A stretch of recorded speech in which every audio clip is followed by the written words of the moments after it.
Hello and welcome to Gameplate. I am your host Chris, and today I am continuing my Tale of Kingdoms playthrough. So let's get back to it. Last week we dug down and found a cave and explored that cave, and then I think I found a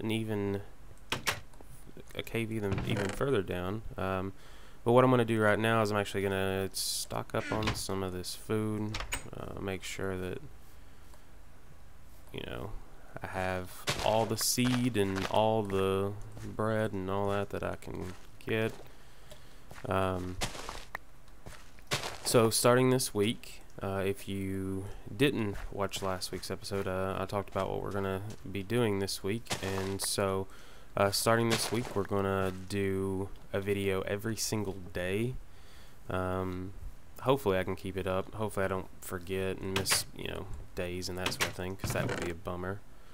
But basically what's gonna be happening is we're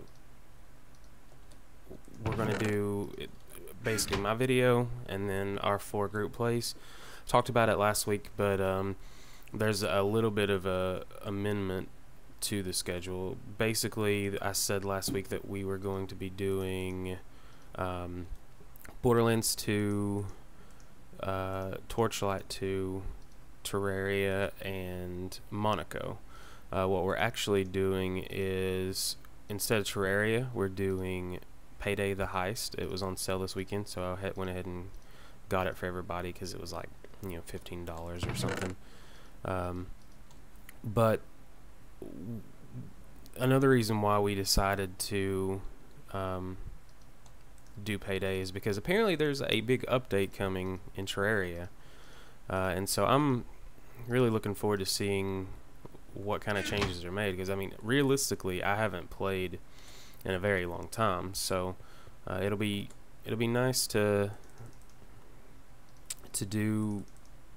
play through the game and learn. And Brando hasn't ever played before, so he'll be learning and I'll be relearning, so I think it'll be fun. Let's see. I'm actually playing this in windowed mode, so I'm not sure how it's gonna look. I'm a little concerned about that, but I think it will be okay. So we'll see. The reason why I'm playing it in windowed mode is because I am going to talk about some comics here in just a little bit, but I couldn't remember anything that came out, so yeah, I needed that list up on the screen so I could at least remember some of the stuff and not just be rambling the whole time. So yeah, let's go ahead and get into that. I haven't talked about comics in a little while, because really nothing has changed all that much. The comics that I enjoyed before, I still enjoy now, and the only real news, I guess, is that, well, at least for this week, is that Green Lantern is, it's not ending, but the writer who's been writing it for the past, gosh, I don't even know how long now at this point, Geoff Johns, is leaving the book and going, I guess, on to bigger and better, more mainstream titles, which, by saying that, if you know anything about comics, you may be like, well, Green Lantern's pretty mainstream, but whenever Geoff Johns got started, Green Lantern was not. It was the bottom of the barrel, one of the lowest pulled DC books out there. I mean, aside from the standard, these are, Suicide Squad and stuff like that doesn't get very many fans, but the fans they do get, they are, devout and buy everything. So, yeah, Green Lantern was kind of like that. It had its very, very core group of fans, but other than that, you wouldn't find regular people reading or talking about it or any of that. And Geoff Johns is the one who did the entire emotional spectrum, which, love it or hate it, was, it breathed a whole lot of life and character into that franchise. before all of that happened, you really didn't have that many characters. You had your Star Sapphires before. You had the Manhunters, but they were emotionless beings. You know, you had stuff like that, but you didn't get this Red Lantern Corps, this orange. Technically, one guy. You didn't get Larfleeze. You didn't get all these really interesting new characters. You didn't get Saint Walker and the Blue Corps for Hope, and you know it really brought a lot. And the reason why I'm talking about it like I am is because it was honestly the series that got me into comics again. Whenever I first got my job at where I'm at now, I had work buddies there that read comics on a regular basis, and they were mostly Marvel. There was one guy that was DC, but I mean, you get the people that really they have their core franchise, and that's all they're really cared about. So there was the guy that loved Batman. There was the guy who really loved Captain America and Iron Man. And there wasn't a Green Lantern guy, and I never knew why, because I always liked Green Lantern whenever I watched the shows. I know I've always known that the original Green Lantern was Hal Jordan, but to me, the Green Lantern that I knew was Jon Stewart from the Justice League cartoon, because I never got into that sort of thing. And I knew about Kyle Rayner, I knew about Guy Gardner and Kilowog and all these guys, but I'd never read them, so I really didn't know what their Diamond. I really didn't know what their personality was. So yeah, oh good gravy, please be more. Oh good gravy. All right, is that gonna be? Yes. Oh, that's amazing. 3 diamond. Awesome. So I can use that to make a pickaxe to get obsidian, and then I'll need 2 more. I would really like to just dig and find my 2 more right now. Oh well.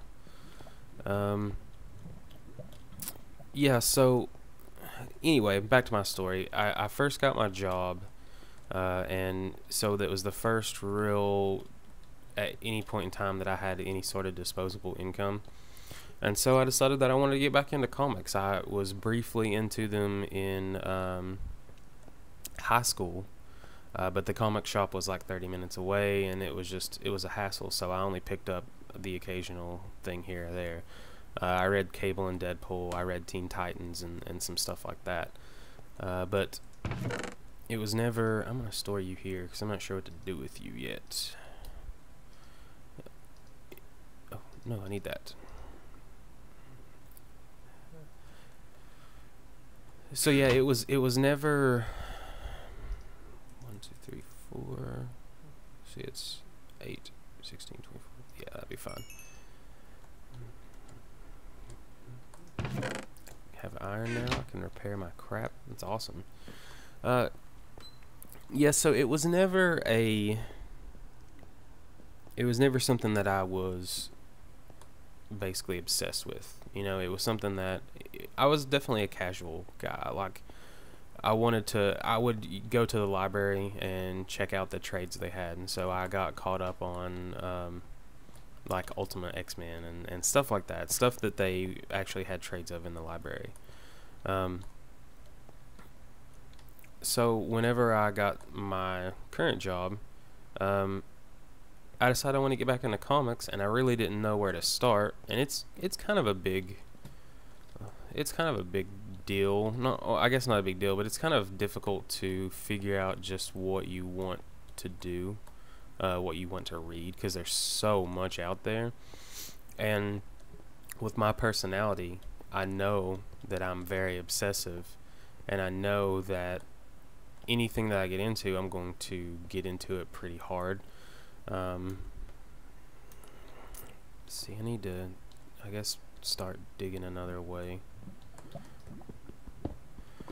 So I did some research and I would try out an issue here or there, and you know, at the time, that was when Jeff Johns first started his. Oh, that's bad.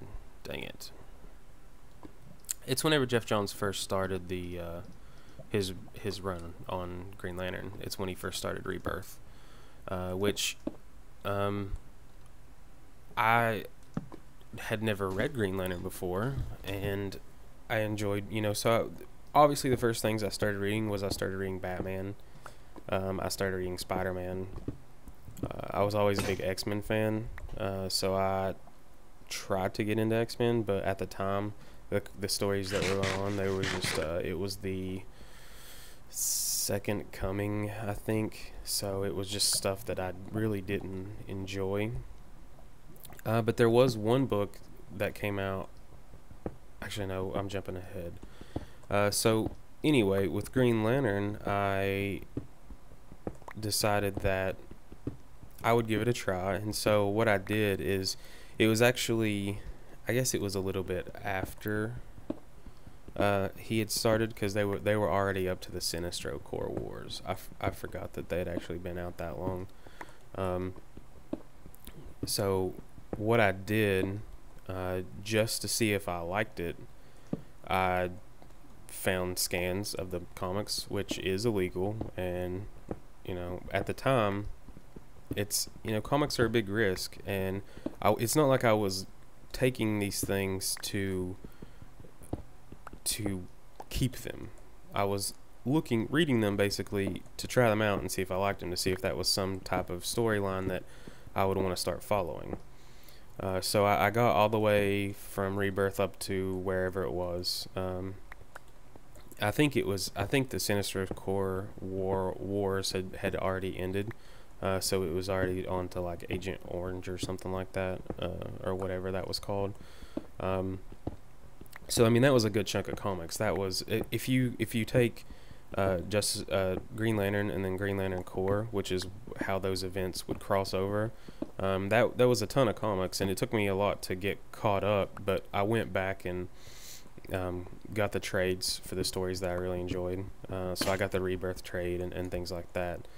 And it also let me get caught up so that I could start reading, because whenever it comes to comics, especially these big long ongoing comics, I have a pick. Whoops.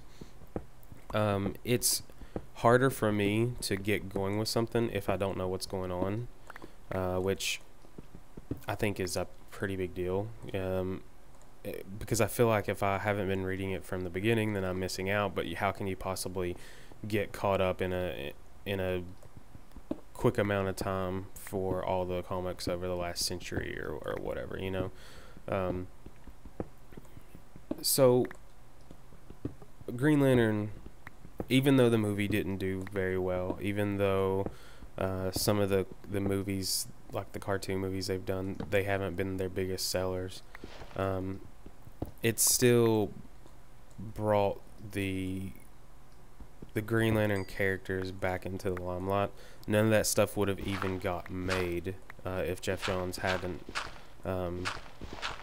taken over and taken control and taken it to this new and exciting territory, So this current issue was his last one. It was issue number 20, and it was probably, I would say that I didn't like it all that much. Not that I didn't know what was going on. I've since I knew that this was coming up and this was the ending, I've been kind of, I wouldn't say reading them, but I've been flipping through the books, making sure that I'm at least kind of aware what this first Lantern enemy has been doing. So I knew what was going on pretty much, and so it wasn't like I didn't like it because I didn't know what was going on. It was just that I didn't like it because I don't know. Let me take a step back. There was a lot about it that I did like. I liked the way they've handled Sinestro, because Sinestro was kind of a, I wouldn't say one-dimensional villain, but I mean his backstory definitely was not one-dimensional, but his personality and his actions were kind of one-dimensional, and that was I never really cared for that much. I liked that he was super arrogant and confident and really didn't like Hal Jordan, but at this point, I liked the story that he had, the redemption of sorts. So it's going to be kind of, well, I guess it will be straight up spoilers, but so basically what's been going on is, since the New 52 rebranding, Hal Jordan was kicked out of the Corps. So the first issue was just him being Sad Sack Hal back home, and it was really, really good. And of course they only did the one issue like that, really, so that was kind of a bummer. But Sinestro was inducted back into the Green Lantern Corps, and it wasn't like it was by choice. The Guardians and all these people wanted nothing to do. They wanted nothing to do with him. And let's see what I have in here. So basically, the entire the entire story at first was just Hal Jordan working with Sinestro, because Sinestro could construct a power ring for Hal to use. It just wasn't as powerful as a normal ring, and it also wasn't seeds. It also wasn't something that Hal was fully in control of. Basically, since it was Sinestro's construct that he made, Sinestro could turn it off and on, and so there was a kind of an interesting dynamic between the two, and it got kind of sidetracked with some of this, I guess, Indigo Tribe stuff that I mean, I am a fan of the emotional spectrum type stuff that they do, which a lot of people aren't. But what I'm not a fan of is, I'm not a fan of, I guess, the Indigo Tribe in general, which it was kind of cool because they gave more of a backstory of who they are and what they're doing and that sort of thing, which I hadn't expected. It's just, I don't know, they all they say is knock and crap like that, and it's not something I'm too keen on. But yeah, so I stuck with it for the first couple issues, and then they announced that they were getting rid of Hal Jordan and Sinestro, that stuff, and doing a new guy, Simon Baz. And to me, it felt like what they were doing with Baz was just being different for different sake, because he was Arabic or Iranian, or he was this Middle Eastern guy, and so his entire introductory story was him being accused of being a terrorist, and then him getting the ring, and all this stuff that it just seemed unnecessary. It didn't seem like it was a story to be a cool story. It just seemed like it was this stuff to serve the purpose of them needing a new Green Lantern that they could put on the Justice League of America, which was a new book that was coming out. And it was kind of unfortunate that it felt that way, and so that's kind of where I fell off. And since I guess they kept doing some Hal and Sinestro stuff, but it was like Hal and Sinestro we're now in the land of the dead, and all this stuff, and it was, I don't know, it wasn't what I was looking for. But anyway, back to the main issue. I guess this is going to be one of those episodes where I just ramble the whole time, so sorry. Yeah, so back to the main story. Basically, Hal and Sinestro, there's this guy called the First Lantern. He was the first Lantern ever to be created and or the first one to ever get a ring, and he can basically harness the entire emotional spectrum, and he can look through all the nonsense, I guess, of people. Hey, I'm gonna go try to sell these gold ingots. Yeah, let's go do that. So, the past couple of issues, they've been fighting the First Lantern, and before that, the Guardians have been pretty evil and trying to control everybody, and so they erected this new army to get rid of the Corps, and they were called the Third Army. If you don't know much about Green Lantern, the Green Lanterns are actually the second military group that the Guardians have created. The first one were the Manhunters, but they went rogue and just started killing everybody because they saw emotions as a weakness. And so there's been a lot of parallels between the Guardians and the Manhunters lately, just because the Guardians also see emotions as a weakness, and they've locked them away, and they basically... Ooh. I don't know, they've been really easy. The guild is under attack. Oh. Ow.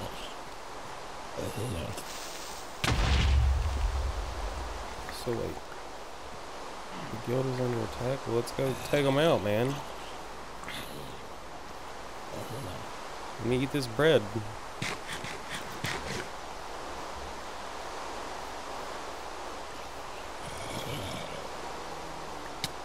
Oh no! I'm sorry. Please don't kill me. Is the guild still under attack? Ow. Guild? What? There's nobody here. Why'd you come running out telling me the guild was under attack?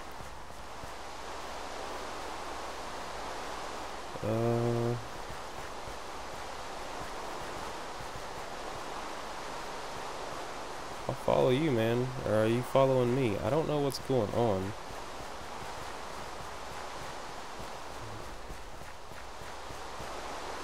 Anyway, back to the Green Lantern. I didn't realize I've been talking about it for this long, but basically how it all ends is Geoff Johns actually has an ending. Why did I get an achievement? That's bizarre. He actually ended his run, and he gave all the characters like definitive endings, which in an ongoing story is kind of weird, because that means that the next person that's coming up is gonna have to deal with that. They're gonna have to, basically they're doing stories in the middle of Geoff Johns' run now, which is kind of a dick move. If you're leaving a book that's going to continue, I don't think you should do stuff like that. But on the other hand, it was very nice to have a bookend for the thing, because if you start with Rebirth, that means that that's when Hal Jordan comes back. So if you started there, read all the way up to the current issue, that is one big story, which I think is amazing. I love it when they do stuff like that. On the other hand, just from a I love this loving everything and all that, it is kind of jerkish, but I'm glad they were able to. I'm glad he had the freedom to do what he wanted to do with it. More than anything, it would have sucked if they had just taken him off the book and not given him a choice. So, whatever, we'll see. What can I sell? Can I sell this gold? I can't sell a gold ingot. Are you kidding? I got a potato! Well, that was nice. I got excited about that. I have some wood, apparently. That's awesome. I'm gonna go plant that sucker. Guildmaster, what are we doing? We are not too far from the guild. We're inside it.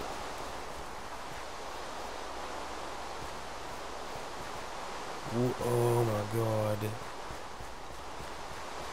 Am I supposed to take you back upstairs? Let's get you back in your home. You like a lost kid. Don't know where your mommy is. That's a thunder.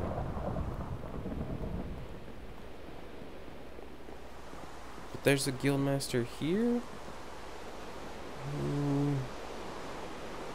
I'm so confused.